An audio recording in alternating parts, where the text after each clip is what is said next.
రాష్ట్ర ప్రభుత్వం ఇచ్చిన హామీల మేరకు సంఘటిత కార్మికులకు తక్షణమే న్యాయం చేయాలని డిమాండ్ చేసిన తెలంగాణ కార్మిక సమైక్య. ఈ మేరకు విలేకరుల సమావేశంలో సమైక్య ప్రధాన కార్యదర్శి బందెల యాదగిరి మాట్లాడుతూ, ప్రధాన ఉద్యోగులకు అన్ని విధాల సౌకర్యాలు కల్పిస్తూ దిగువ తరగతి ఉద్యోగస్తులకు పూర్తిగా అన్యాయం చేస్తున్నారని ఆవేదన వ్యక్తం చేశారు. వేతన చట్టం ప్రకారం కనీస వేతనాన్ని 30,000కు పెంచాలని ప్రభుత్వాన్ని కోరారు. కార్మిక కర్షకుల హక్కులను కాలరాస్తున్న యాజమాన్యంపై చర్యలు తీసుకోవాలని ఆయన ప్రభుత్వానికి విన్నవించారు. కేంద్ర రాష్ట్ర ప్రభుత్వాలు కార్మికుల చట్టాలను సక్రమంగా అమలు అయ్యే విధంగా యాజమాన్యంపై ఒత్తిడి తేవాలని కోరారు. సమాన పనికి సమాన వేతనాన్ని అందించే విధంగా మహిళల కార్మికులకు పురుషులతో సమానంగా వేతనాలు అందించాలన్నారు. అదేవిధంగా ప్రమాద బీమాను, ఈఎస్ఐ, పిఎఫ్ వంటి సౌకర్యాలను అమలు పరిచే విధంగా చర్యలు తీసుకోవాలని కోరారు. కార్మికుల హక్కులను కాలరాస్తే ఉద్యమిస్తామని హెచ్చరించారు. బందెల యాదగిరి, రాష్ట్ర ప్రధాన కార్యదర్శి, తెలంగాణ కార్మిక సమైక్య. సమావేశం ఏంటంటే ఎన్ని ప్రభుత్వాలు మారినా కూడా కార్మికులకు న్యాయం అనేది జరగడం లేదు. కార్మికులు ఎక్కడ ఏ రంగాలలో పనిచేస్తున్నా అన్ని రంగాలలో పనిచేస్తున్న కార్మికులందరికీ ఎటు వైపున కానీ న్యాయం జరగడం లేదు. వాళ్ళకు పనికి తగినంత వేతనం జరగడం లేదు, ఇవ్వడం లేదు. కాబట్టి ఈ తెలంగాణ కార్మిక సమైక్య కార్మికుల తరఫున ఎల్లవేళలా పోరాడుతూనే ఉంది.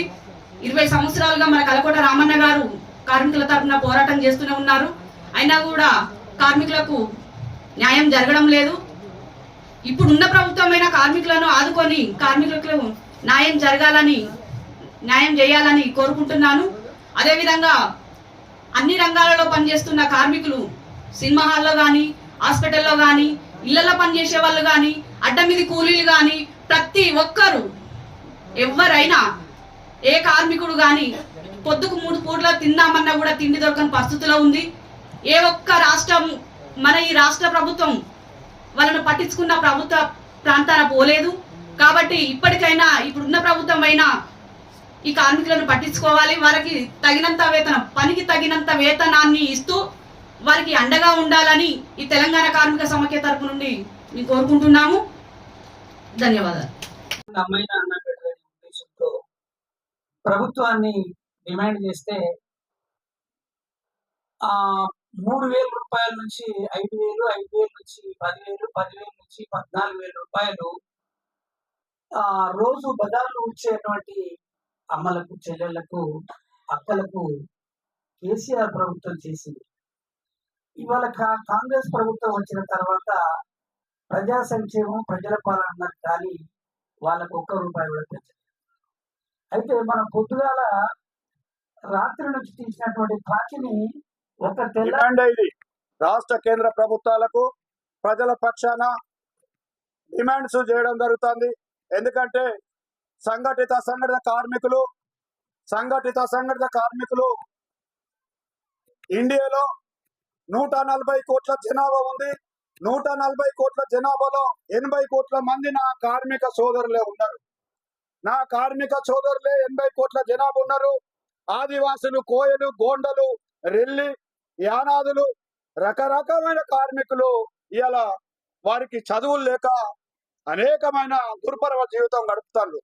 మేము ఒక్కటే తెలంగాణ కార్మిక సమైక్య తరఫున ఫ్రీ విద్య చేయండి. మీరు 100 సంవత్సరాలు మీరు పరిపాలన చేయండి, మాకు అభ్యంతరం లేదు. ఈ రాష్ట్రంలో ప్రతి పౌరునికి చదువుకున్నంత వరకు ఫ్రీ విద్య చేయాలనేది తెలంగాణ కార్మిక సమైక్య ప్రధాన డిమాండ్ చేస్తుంది. అదేవిధంగా మాకు పింఛన్లు ఇస్తూ మాకేదో చిన్నగా 6 కిలోలు 5 కిలోల బియ్యం కాదు ఇచ్చేది. మాకు కార్మికులకు, ప్రతి కార్మికునికి ఇవాళ రైతు బంధు ఇస్తారు కాబట్టి, రైతు బీమా ఇస్తారు కాబట్టి 100 ఎకరాలు ఉన్న వరకు వారికి లక్షల కోట్ల రూపాయలు ఇస్తారు. అసలైన పేదవాడికి, భూమి లేని, అరగుంట లేని పేదవాడికి రాష్ట్ర ప్రభుత్వం ఏమిస్తుందో ఒక్కసారి తెలియపరచాలనేది ఈ వేదిక ద్వారా కోరుతాను. తెలంగాణ కార్మిక సమైక్య 20 సంవత్సరాలు నిరంతరం కార్మికుల, కర్షకుల అన్ని రంగాలలో పనిచేస్తున్నటువంటి సమస్యల పైన కలకోటి రామన్న గారి ఆధ్వర్యంలో ఎన్నలేని పోరాటం చేస్తున్న